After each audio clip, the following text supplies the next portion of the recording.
لله نحمده ونستعينه ونستغفره ونؤمن به ونتوكل عليه ونعوذ بالله من شرور انفسنا ومن سيئات اعمالنا من يهد الله فلا مضل له ومن يضلل فلا هادي له ونشهد ان لا اله الا الله وحده لا شريك له ونشهد ان محمدا عبده ورسوله صلى الله تعالى عليه وآله وسلم اما بعد اعوذ بالله من الشيطان الرجيم بسم الله الرحمن الرحيم يا ايها الناس اتقوا ربكم الذي خلقكم من نفس واحده وخلق منها زوجها وبث منهما رجالا كثيرا ونساء واتقوا الله الذي تساءلون به والارحام ان الله كان عليكم رقيبا يا ايها الذين امنوا اتقوا الله حق تقاته ولا تموتن الا وانتم مسلمون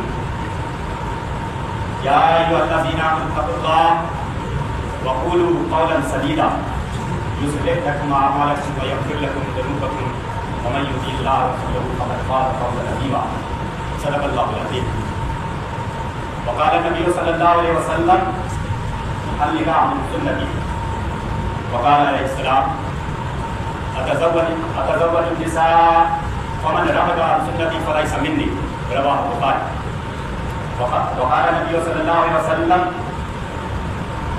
اعلنوا هذا النكاح وجعلوه في المساجد رواه الترمذی۔ آج اس محفل میں چار بنیادی چیزوں کی طرف انشاءاللہ اشارہ کروں گا۔ سب سے پہلی بات تو یہ کہ نکاح کے حوالے سے اللہ کے رسول صلی اللہ تعالیٰ علیہ وسلم نے یہ کہا فرمایا کہ نکاح کا اعلان عام کیا کرو اور اسے مسجد میں منعقد کیا کرو۔ ابھی جو ہم نے خطبہ دیا ہے اس کا آخری حصے میں ترمذی کی یہ حدیث ہے جس کے حوالے سے یہ بات آئی۔ دوسری بات یہ کہ اللہ کے رسول صلی اللہ تعالیٰ علیہ وسلم کا یہ طریقہ رہا ہے کہ جب بھی کوئی گیدرنگ ہوا کرتا تھا، چاہے وہ خوشی کے موقع پر ہو یا غم کے موقع پر، تو چونکہ بہت سارے لوگ جمع ہوتے تھے تو اس موقع کو غنیمت جانتے ہوئے اللہ کے رسول کچھ تذکیر کیا تلقین کیا۔ تو آپ کی زبان عربی، سننے والے بھی عربی تھے، تو اللہ کے رسول کی دل کی بات لوگوں کے دل میں ڈائریکٹ پہنچتی تھی، لیکن کیونکہ ہم لوگ عربی نہیں جان رہے تھے اس لیے اس کے مفہوم کی طرف تھوڑی سی گفتگو ہو۔ ابھی جو ہم نے خطبہ پڑھا ہے اس میں اللہ کے رسول صلی اللہ علیہ وسلم نے اپنے جو خدا معبود تھا اس حوالے سے قرآن کے مختلف صورتوں سے 4 آیات کی عموماً تلاوت کیا کرتے، ایک سورہ نساء کے حوالے سے اور دوسرا سورہ آل عمران اور تیسرا ہے سورہ احزاب۔ ان چاروں آیات پر جب ہم غور کرتے ہیں تو اس کا مرکزی جو نقطہ ہے وہ تقویٰ، یعنی اس موقع پر تقویٰ کے پہلو پہ اللہ کے رسول نے لوگوں کو نصیحت دی۔ تقویٰ یہ ہے کہ اللہ کے ہونے کا احساس، ایک دن مرنا ہے، مرنے کے بعد پھر دوبارہ زندہ ہونا ہے، اور اللہ کے سامنے کھڑے ہونے کا احساس، اس احساس کے ساتھ کہ ہم اللہ کے سامنے اپنی پوری زندگی کا ایک ایک حساب ہمیں دینا۔ لہذا جب ایک انسان کے اندر اس کے ذہن میں یہ چیزیں گردش کرتی رہتی ہے کہ ہمیں اللہ کے سامنے کھڑے ہونا ہے اور ہمیں وہاں جواب دینا ہے، تو گویا اس کی زندگی جو ہے وہ ہر معاملات میں اللہ کے حکم کے مطابق، قرآن کے مطابق اور اللہ کے رسول صلی اللہ تعالیٰ علیہ وسلم کے ارشادات کے مطابق جو ہے وہ زندگی گزارنے کی کوشش کرتا ہے۔ یہی وجہ ہے کہ اللہ کے رسول صلی اللہ تعالیٰ علیہ وسلم نے